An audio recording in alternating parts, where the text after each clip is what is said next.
நீங்க ஒரு ரசிகர்களை பார்த்து விஜய் சாரை நீங்க வந்து கம்மியா எடை போடுறீங்க.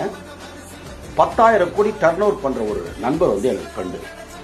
அவரு ஒரு நாள் திடீர்னு என்னோட வீடியோ பார்த்துட்டு கூப்பிட்டாரு.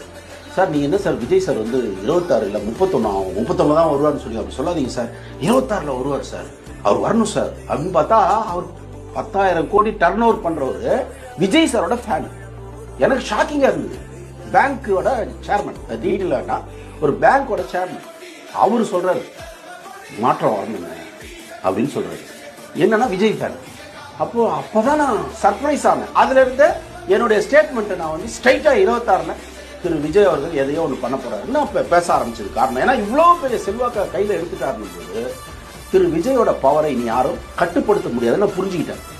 ஸோ விஜயோட ஃபேனை நீங்க வந்து இப்படி வந்து காயப்படுத்துறதுல சேட்டை முருகன் தயவு செய்து பொது வெளியில் மன்னிப்பு கேட்கறது.